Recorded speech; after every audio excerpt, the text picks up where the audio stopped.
just say you want to cheat. Just say you want to cheat in peace. Just say you don't want to be in the relationship. Man, stop lying to yourself. Listen.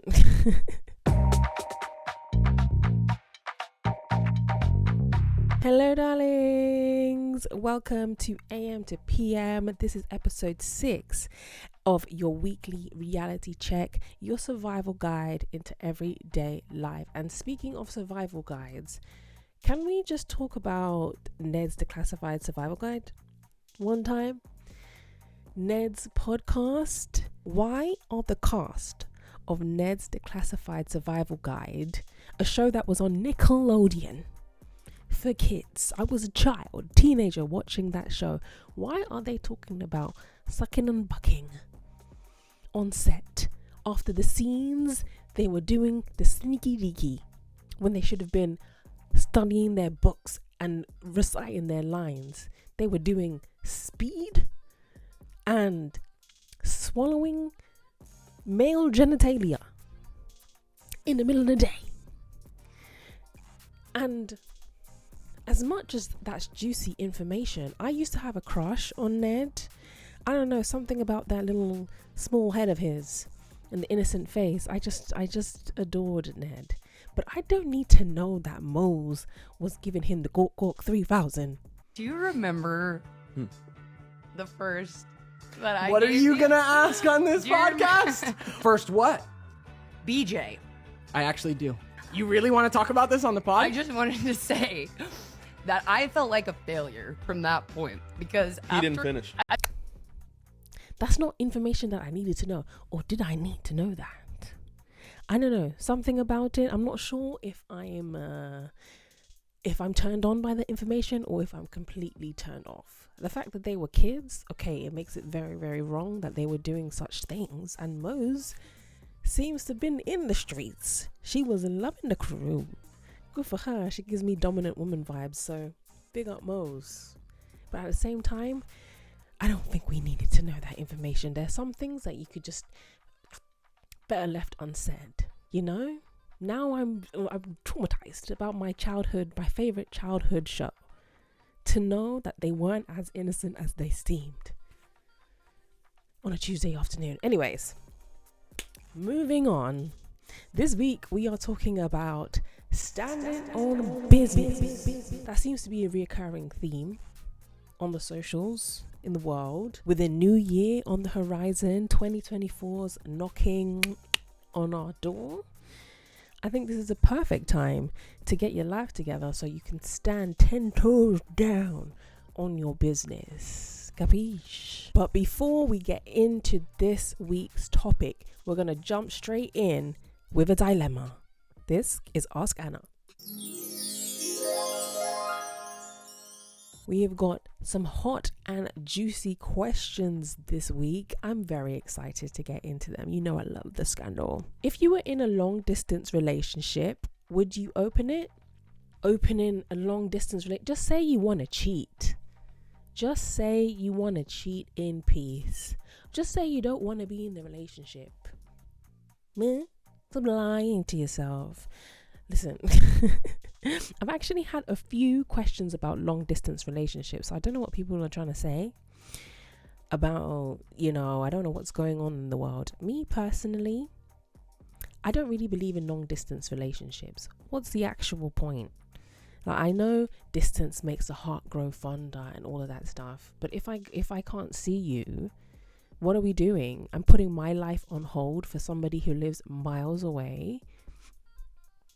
I mean, unless we've established a relationship prior and you've gone off to war and I've got to stay at home and look after the kids, then sure, we've already made that commitment. But if you're just my little boyfriend, I don't have time. Do you know how hot the market is? I got things to do. You know what? This world isn't black and white. This is what I've learned about being just an adult in the dating world. Like things work differently for different people. For me, it just sounds like bullshit. An open relationship sounds like bullshit just don't be in the relationship. Because how can you say to me you want to be emotionally loyal to me, but you still want to stick your wiener in somebody else? It just doesn't correlate. I actually have a guy friend who's in an open relationship, and we're having a conversation about this. And he says that him and his partner, of course they have certain boundaries and they have to discuss things with each other first before they make that move, but they are allowed to date and flirt and eventually sleep with other people outside of their relationship because they have an emotional connection to each other. So the emotional side they only come to each other for, but the physical aspects, the flirting and whatever, they can do it freely outside the relationship. And for me, that just sounds selfish. Coming from a selfish person, that just sounds like absolute pants. So you want me to put myself emotionally on hold for you while you suck and buck some other random person, but then come home and cry to me about all your problems? Get a therapist. It doesn't make sense to me. I thought I would love being in an open relationship, but I'm too much of a loyal person. Like, if I'm locked in for life. If there's room for me to like have wandering eyes, I do not need to be in a relationship with you. But that's just my point of view. Relationships are so nuanced. Everyone is different. Things are not black and white. So you really got to think about, okay, what's the long-term goal with this person? Are you guys gonna eventually move together and be together in one space? Do you plan to build your life together? Is he trying to move to you? Because ideally he's the man who should be moving, uprooting his life to build a life with you where you are. You don't move. Nope. I don't believe that the woman should move for a man. If you guys have long-term plans and action has been taken towards building and putting those plans in action, but you feel like, okay, the physical constraints on the relationships are too much to bear, sure, do what you have to do, but you have to be secure in that. Have you seen those tweets and those TikToks going around, those Reddit posts of husbands opening up their marriage because they were no longer attracted to their wives and they were a little bit bored, and then they found that the woman was going on dates, the woman was getting dicked down to the ground, she was getting railed every weekend, getting spoiled, and other men found her attractive, and he was getting zero. And then he turns around and says, oh, I want to close the marriage again, close the marriage again because this isn't working for me. And she's having the time of her life. So you got to think about who this really benefits. If great, it's an opportunity for both of you to experience other people and not feel constrained. And if you've got sexual urges, you can release those. But then, like, all the built up emotion, all the built up tension, if you start bonding with someone else now, my man comes to visit and you don't feel the same. You got to think about all these things. So that wasn't a definitive answer. In my opinion, I would say no. Just break up. Just say, listen, I'm going to see you in the next life. Or when I come down and visit, or you come down to visit, cool, I got you. We can spend time together. We can do the thing, pick up where we left off. But it's not that deep. Relationships are not that deep. Unless you know that's your husband and that's the person you want to spend your life with, that's your child's father. It's not deep. Move on. I got another question about being in a long distance relationship, because this is one of my little boo things from America. And if you're asking me about long distance relationships because you want me to be in a long distance relationship with you, it's not going to happen. C, answer A, it's not going to happen. I'm not going to be texting you, FaceTiming you. The time zones are not even the same. It's not like I don't have the mental strength. Sorry, goodbye, next. Let me just take a little. My partner of 2 years doesn't know about my porn addiction. Hold up. Wait. I'm not going to give you all the juicy stuff right away. We're just getting started. We're just getting moist, a little foreplay. I'll give you the rest of that towards the end of the episode. But right now, let's talk about what's the tea. What's the tea? All right. What's the tea this week? Queen Nicki Minaj releases Pink Friday 2, her first album since 2018. And the streets are going crazy for it. The girls are loving it. Everyone is flying down to Gag City. I love the marketing campaign behind it. And I remember when Pink Friday came out. When did Pink Friday come out? 2010.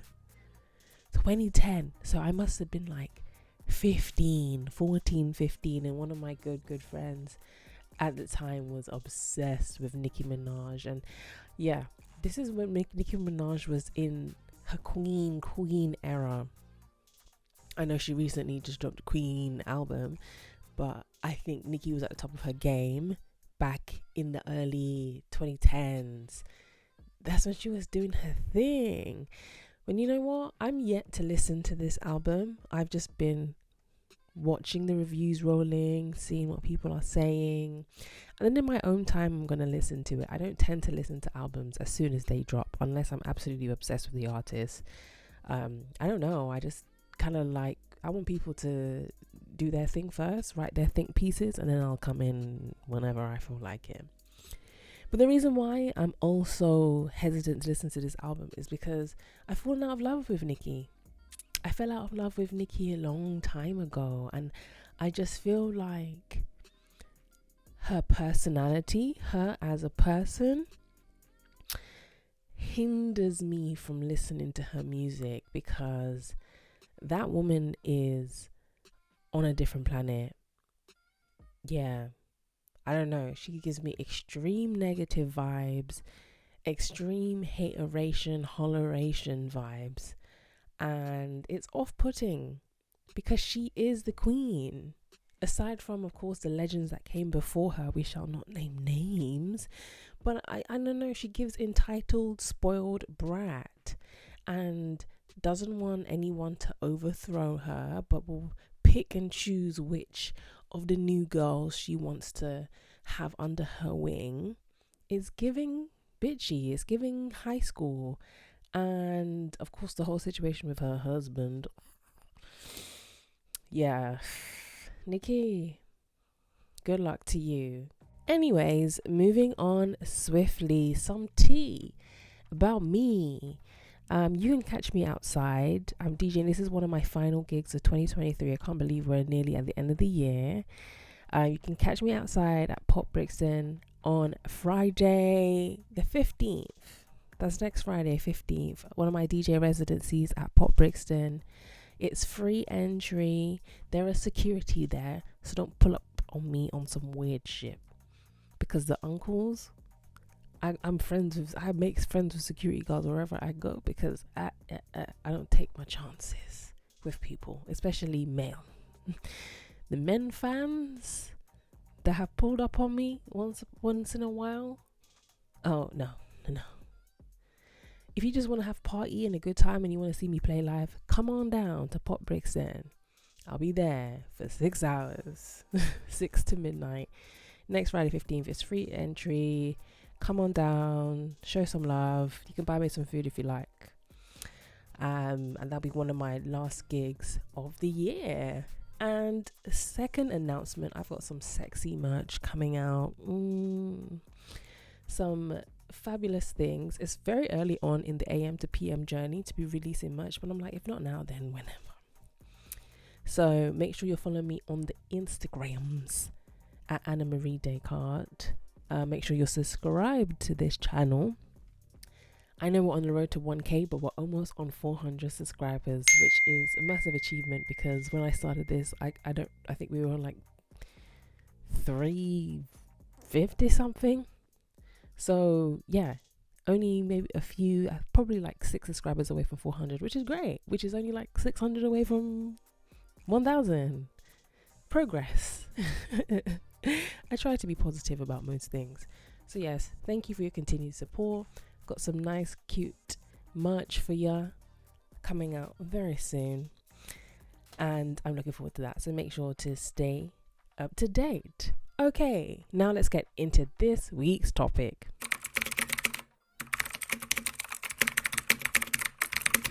Standing on business. Standing on BID-NI-YEE.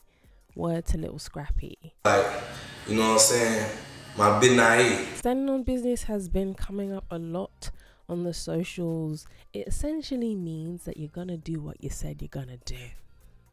It essentially means you're showing up for yourself, you're achieving your goals, you're making that money, you're looking good, you're feeling good, you're standing on business, which is exactly what you should be doing anyway.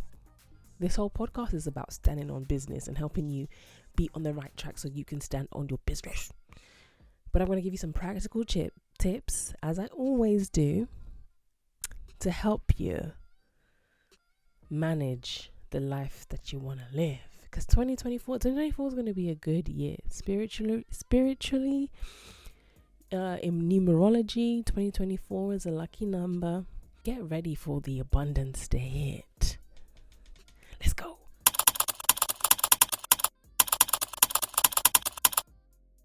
Okay, girl. To really stand on business, we are no longer people pleasing. I felt that this was a very important thing because people pleasing can show up in a number of ways. It could be compromising yourself to go above and beyond for someone, staying back extra hours at work to help someone other than yourself, putting your needs last, not saying what you need to say in a situation if someone's disrespecting you, not defending yourself. People pleasing shows up in so many ways, and just trying to be nice and play small.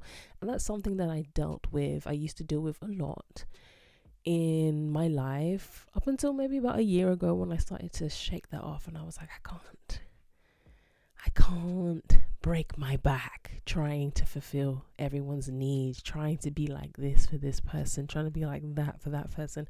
I just don't give a shit anymore.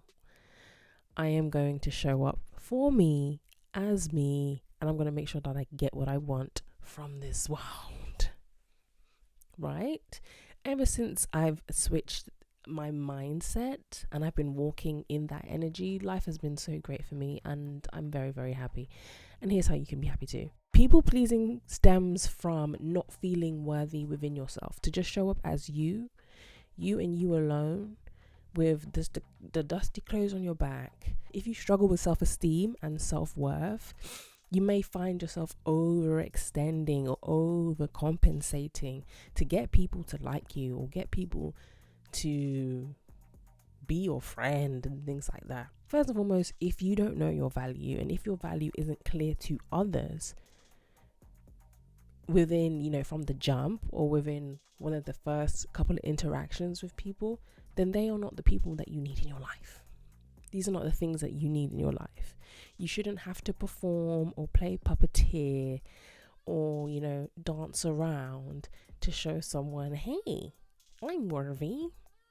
Leave it. I often find with my friends who are still people pleasers is that they carry a lot of resentment. They carry a lot of anger and negative feelings about other people, when in fact it was them who allowed people to treat them a certain kind of way.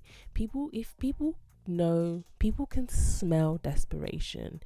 People can smell and see when you're performing just for them to get them to like you, and that's how they take advantage of you. And then you, on the other hand, you, the people pleaser, end up feeling all kinds of rage because they start taking you for idiot,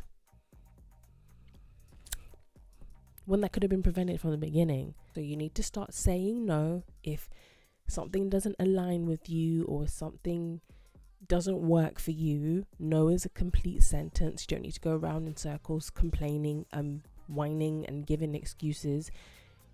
You stand on your business. I don't want to do that. Thank you very much. End of conversation. 2, letting people know when they've crossed a boundary. So someone says something that offends you, you don't need to fight people, especially if you're an avoidant or you're non-confrontational kind of person. You don't need to scrap people. that goes against being a non-confrontational person. You can simply say, don't appreciate that comment. What did you say? I don't appreciate that comment. Don't say that again. And if they do say that again, then you can thump them in their face. No, we don't condone violence over here, only when necessary. But there are ways that you can handle and dissolve situations. No more sitting and wallowing in silence. If someone hurts your feelings or something doesn't go your way, you got to learn how to be vocal. And that's something that we're doing in 2024. We're opening up that throat chakra. Talking, speaking, letting people hear your voice.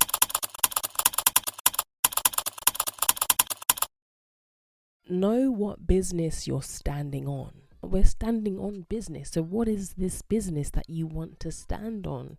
Is it a literal business, something that you're planning on launching, or you've currently got in the works? Is it your self-esteem? Is it your health? Is it your friendships? Is it money? What is the business that you are standing 10 toes, big foot, big Timberland boot? What are you standing on? You gotta know. And I talk about this in every single episode. I feel like I should just get it tattooed on my forehead. Know thyself. Know yourself. Because when you know yourself, you know what you want. And then you know what business is required of you to be standing on. You understood? For me, the business that I'm standing on is consistency. Consistency is like my number one priority, because I know that that's what I've lacked over the years, and that's essentially what's held me back from getting to the places that I want to go to. So my number one priority from now on is just showing up, keep doing, keep on going, and not letting that slip, and doing all the things that I said I want to do. Listen, I'm tired of talking. Yeah, me done talking. Yeah, me dogs them gone barking. Yeah, I'm tired of that. You're just going to have to see. You're going to see me work. You're going to see things come to life. And I'm not going to say a damn word, because nobody has the time anymore. I don't even like when people ask me, so what are your plans for next year? What are you working on next? I don't know. That's my answer now. I know I have a fully fledged plan. You will just see it come to life. That's it. I'm standing on it. And that's it. Accountability. If you can't hold yourself accountable, you need somebody to hold you accountable. I struggle with my self accountability sometimes, because I just let myself off. I'm like, oh, you're tired today? That's fine. You deserve a rest, girl. You just relax. You deserve it. And you eat ice cream because you worked hard. And this is exactly why this podcast episode is out late, because I was resting, because I deserved it. But really, if I'm going to stand on business, it should be consistent. I said I'm going to post every Thursday. Why are you not posting every Thursday, girl? That's an excuse. It's not an excuse. So now I'm learning how to hold myself accountable. I also have management that hold me accountable. I also have you, the listeners, the viewers, who hold me accountable, because you guys want to consume the content. So I'm being held accountable from all angles, and you need that too. If you're trying to stand on business, whatever your business is, you need somebody who's reliable, someone who's also standing on their business. Don't just get your nan to hold you, because you know your nan loves you. Your nan is going to be like, oh, it's fine, darling, it's okay, you don't need to stress yourself. Your nan's not going to discipline you. You need to get somebody who's also standing on business, who's in a similar position to you in your life, and who understands you and cares about you, and is gonna, hey, what's the deal with that thing? Do you need help with that? Do you need support with that? Are you still doing it? What's the deal? You need someone to bounce off, and someone who can just essentially pick you up when you're down, and you can pick them up when they're down. Because this life is tough, and no man should walk this road alone. No man. Rome wasn't built in a day, you know. We all need somebody. We all need somebody.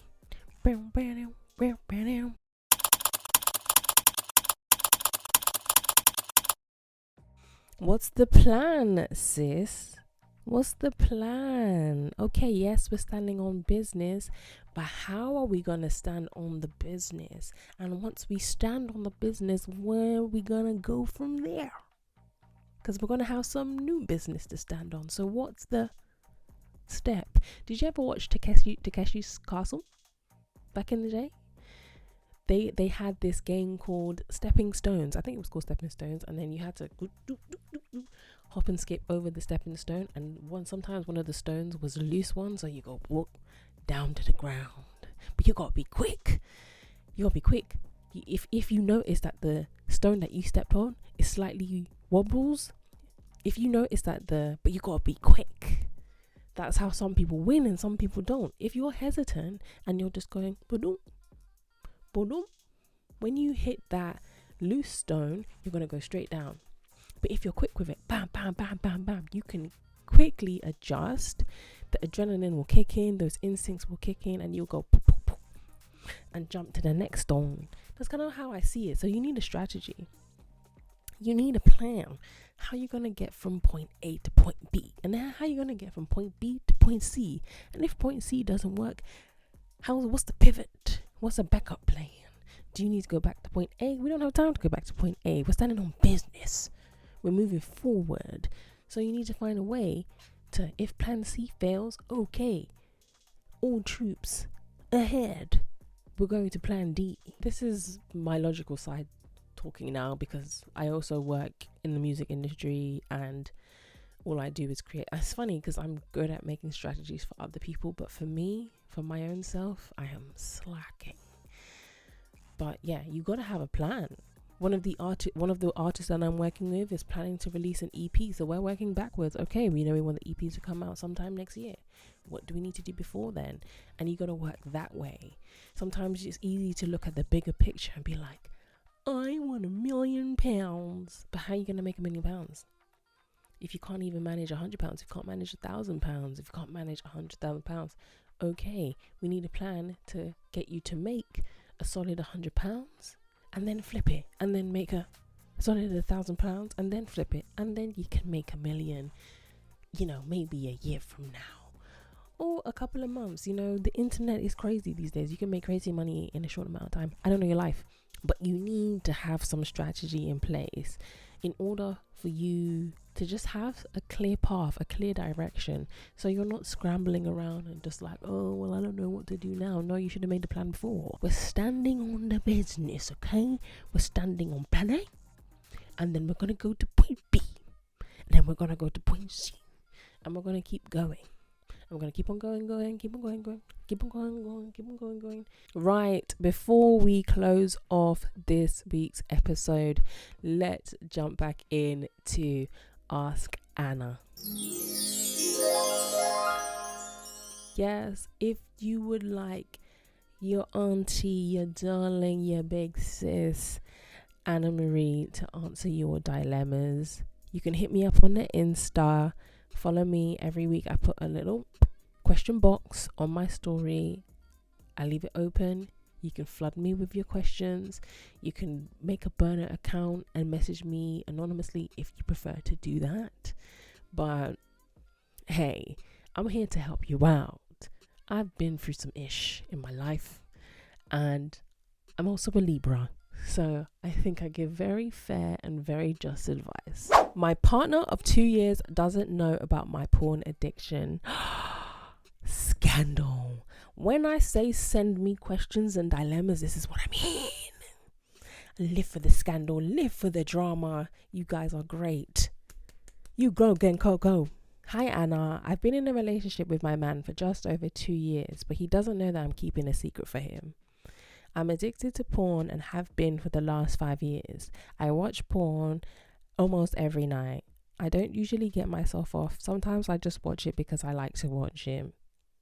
I've kept this from him because he's not really into porn, and we do have a good sex life. However, when he stays over, I have to spend a little extra time in the bathroom or in other rooms to make sure I get my fix.